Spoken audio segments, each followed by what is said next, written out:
ಇನ್ನು ಇಡೀ ದೇಶದಾದ್ಯಂತ ಇರುವಂತ ಸಮಸ್ಯೆಯನ್ನು ನೋಡ್ತಾ ಇದ್ವಿ, ಕರ್ನಾಟಕದಲ್ಲೂ ಕೂಡ ಅಷ್ಟೇ. ಹಾಗೆ ಆಲ್ಮೋಸ್ಟ್ ಎಲ್ಲಾ ಜಿಲ್ಲೆಗಳಲ್ಲೂ ಇದೇ ರೀತಿಯಾಗಿ ಸಮಸ್ಯೆಗಳಿದೆ. ಈಗ ರಾಯಚೂರು ಜಿಲ್ಲೆಗೆ ಸಂಬಂಧಪಟ್ಟಂತೆ ನೋಡೋಣ. ಈ ರಾಯಚೂರು ಜಿಲ್ಲೆಯಲ್ಲೂ ಕೂಡ ಆಟೋ ಚಾಲಕರಿಗೆ LPG ಶಾಕ್ ಎದುರಾಗಿರುವಂಥದ್ದು. ಅಲ್ಲೂ ಗ್ಯಾಸ್ ಸಿಗ್ತಾ ಇಲ್ಲ ಆಟೋ ಡ್ರೈವರ್ಗಳಿಗೆ. ಕಳೆದ 4 ದಿನದಲ್ಲಿ LPG ದರ ಲೀಟರ್ಗೆ 20 ರೂಪಾಯಿ ಹೆಚ್ಚಳ ಮಾಡಲಾಗಿದೆ. ಒಂದೊಂದು ಗ್ಯಾಸ್ ಏಜೆನ್ಸಿಲಿ ಒಂದೊಂದು ರೇಟನ್ನು ಫಿಕ್ಸ್ ಮಾಡ್ಕೊಂಡು ಮಾರ್ತಾ ಇದ್ದಾರೆ. ಒಂದು ವಾರದಿಂದ ಗ್ಯಾಸ್ ಬಂಕ್ಗಳಿಗೆ ಟ್ಯಾಂಕರ್ ಬಂದಿಲ್ಲ. ಇರುವ ಸ್ಟಾಕ್ ಖಾಲಿ ಆದರೆ ಬಂಕ್ ಬಂದ್ ಆಗುವಂಥ ಆತಂಕ ಕೂಡ ಇದೆ. ನಾನು ಹೇಳ್ತಾ ಇದ್ನಲ್ಲ, ಒಬ್ಬ ಆಟೋ ಡ್ರೈವರ್ಗಳದ್ದು ಯಾವ ರೀತಿಯಾಗಿದೆ ಪರಿಸ್ಥಿತಿ ಅಂದರೆ, ಅವತ್ತೇ ದುಡಿದು ಅವತ್ತೇ ತಿನ್ನುವಂಥ ಪರಿಸ್ಥಿತಿ. ತುಂಬ ಜನ ಜೀವನ ಮಾಡುವಂಥದ್ದು ಕಷ್ಟ ಆಗುತ್ತೆ. ಸೊ ಹೀಗಾಗಿ ಅವರೀಗ ಸಂಕಷ್ಟದಲ್ಲಿದ್ದಾರೆ, ಗ್ಯಾಸ್ ಸಿಗದಿರುವಂಥ ಹಿನ್ನೆಲೆಯಲ್ಲಿ. ಈ ರಾಜ್ಯದಾದ್ಯಂತ ಇದೇ ಪರಿಸ್ಥಿತಿ ಇದೆ. ಎಲ್ಲ ಸರಿಯಾಗಿದೆ, ಎಲ್ಲ ಸ್ಟಾಕು ಇದೆ, ಯಾವುದೇ ಭಯ ಪಡುವಂಥ ಪರಿಸ್ಥಿತಿ ಇಲ್ಲ ಅಂತ ಕೇಂದ್ರ ಸರ್ಕಾರದವರು ಸುಮ್ಮನೆ ಬಾಯಿ ಬಡ್ಕೊಳ್ಳೋದೇ ಆಗ್ತಾ ಇದೆ. ಬಿಟ್ಟರೆ ಸಮಸ್ಯೆಗಳು ಎದುರಿಗೆ ಕಾಣಿಸ್ತಾ ಇದೆ. ಗ್ರೌಂಡ್ ರಿಯಾಲಿಟಿ ಅದು.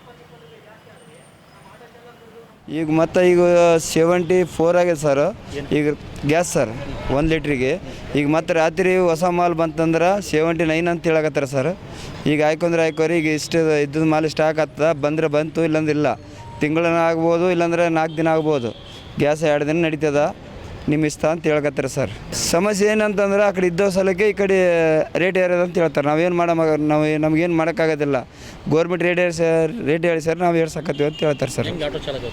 ಆಟೋ ಚಾಲಕ ಕೂಲಿ ನಾನೇ ಮಾಡಕ್ಕೆ ಹೋಗ್ಬೇಕು ಸರ್, ಮತ್ತೇನಿಲ್ಲ. ನಾವು ಹೆಣ್ಣು ಮಕ್ಳಿಗೆ ಏನು ಮಾಡ್ಬೇಕು ಸರ್? ನಾವು ಇದ್ರ ಮೇಲೆ ಜೀವನ ಮಾಡೋರು.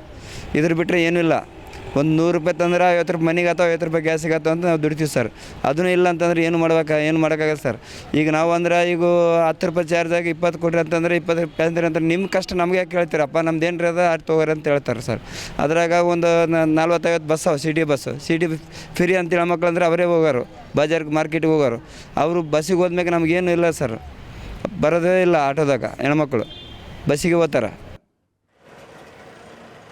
ಈ ಕುರಿತು ನಮ್ಮ ಪ್ರತಿನಿಧಿ ವಿಶ್ವನಾಥ್ ಹೂಗಾರ್ ಅಲ್ಲೊಂದು ವರದಿಯನ್ನು ಕೊಟ್ಟಿದ್ದಾರೆ, ಮಾತನಾಡಿಸಿದ್ದಾರೆ ನೋಡಿ.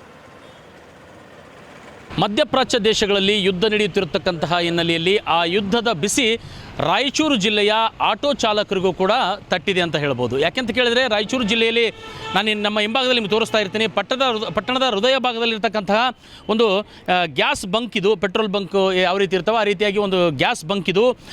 ಈ ಒಂದು ಗ್ಯಾಸ್ ಬಂಕ್ನಲ್ಲಿ ಹಾಕಿರ್ತಕ್ಕಂತಹ ಮಹತ್ವದ ಸೂಚನೆಯನ್ನು ನಾನು ನಿಮಗೆ ದೃಶ್ಯದಲ್ಲಿ ತೋರಿಸ್ತಾ ಹೋಗ್ತೀನಿ. ಪ್ರಸ್ತುತ ಯುದ್ಧ ಪರಿಸ್ಥಿತಿಯ ಪರಿಣಾಮವಾಗಿ ಮಾರುಕಟ್ಟೆಯಲ್ಲಿ ತಾತ್ಕಾಲಿಕವಾಗಿ LPG ಕೊರತೆ ಉಂಟಾಗಿದೆ. ಹಾಗಾಗಿ ಸಹಕರಿಸಬೇಕು ಅನ್ನುವಂತಹ ಒಂದು ವಿನಂತಿಯನ್ನು ಈ ಒಂದು ಬಂಕ್ನ ಮಾಲೀಕರು ಇಲ್ಲಿ ಹಾಕಿದ್ದಾರೆ.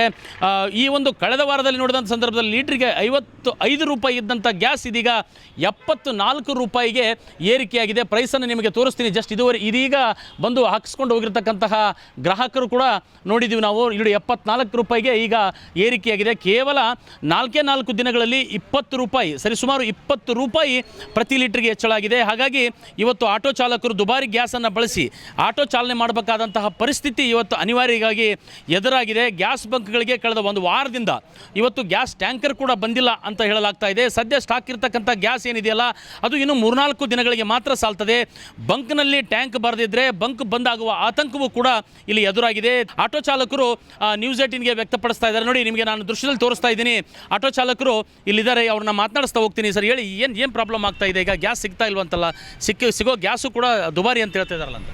ಹೌದು ಸರ್, ಅವಾಗ ಪೆಟ್ರೋಲ್ ಆಟೋ ಇದ್ದವು, ಪೆಟ್ರೋಲ್ ಹಾಕಿ ನಡೆಸಿದ್ವಿ ರೀ. ಪೆಟ್ರೋಲ್ ರೇಟ್ ಹೆಚ್ಚಿಗೆ ಆಯಿತು, ಗ್ಯಾಸ್ ಗಾಡಿ ಬಂದು ಗ್ಯಾಸ್ ರೇಟ್ ಕಡಿಮೆ ಇದ್ದದಕ್ಕೆ ಗ್ಯಾಸ್ ಗಾಡಿ ತೊಗೊಂಡಿವಿ. ಇವಾಗ ಗ್ಯಾಸ್ದು ಒಂದು ಸಲ ಸ್ಟಾರ್ಟಿಂಗಿಗೆ 45 ರೂಪಾಯಿ ಇತ್ತು, 50 ರೂಪಾಯಿ, 55 ರೂಪಾಯಿ ಆಯಿತು. ಈ ಸಲ ಒಂದೇ ಸಲ 65 ರೂಪಾಯಿಲಿಂದ 74 ರೂಪಾಯಿ ಆಗಿದೆ. ಇವಾಗ ಮತ್ತೆ 2-3 ದಿನ ಬಂದ್ ಅಂತಾರೆ. ಮತ್ತು ಮುಂದೆ ನಮ್ಮ ಜೀವನ ಹೆಂಗೆ ಸರ್ ಆಟೋ ಡ್ರೈವರ್ಗಳದು? ಯಾಕೆ ಈ ಥರ ಸಮಸ್ಯೆ ಯಾಕಾಗಿದೆ ಅಂತ ಅನಿಸ್ತಾ ಇದೆ? ಅದೇ ಅರ್ಥ ಇಲ್ಲ ಸರ್. ಆ ಕಡೆ ಯುದ್ಧ ನಡೆಯಕತ್ತದಂತ ಇಲ್ಲಿ ನಮಗೆ ಸಂಕಷ್ಟದಾಗ ಸಿಲುಕ್ ಸರ. ಮುಂದಿನ ಜೀವನ ಹೆಂಗೆ ಸರ್ ನಮ್ಮದು? ಪೆಟ್ರೋಲ್ ಏನಿದೆಯಲ್ಲ, ಈ ಗ್ಯಾಸ್ ಬಂಕ್ಗಳೇನಾದರೂ ಮುಚ್ಚಿ ಹೋದರೆ ಆಟೋ ಚಾಲಕರು ನಮ್ಮ ವೃತ್ತಿಯನ್ನೇ ಕೈಬಿಟ್ಟು ನಾವು ಕೂಲಿ ನಾಲಿ ಮಾಡಬೇಕಾಗುತ್ತೆ ಅನ್ನುವಂಥ ಆತಂಕವನ್ನು ತೋಡ್ಕೊಳ್ತಾ ಇದ್ದಾರೆ. ರಾಯಚೂರಿನಿಂದ ವಿಶ್ವನಾಥ್ ಹೂಗಾರ್, ನ್ಯೂಸ್ 18.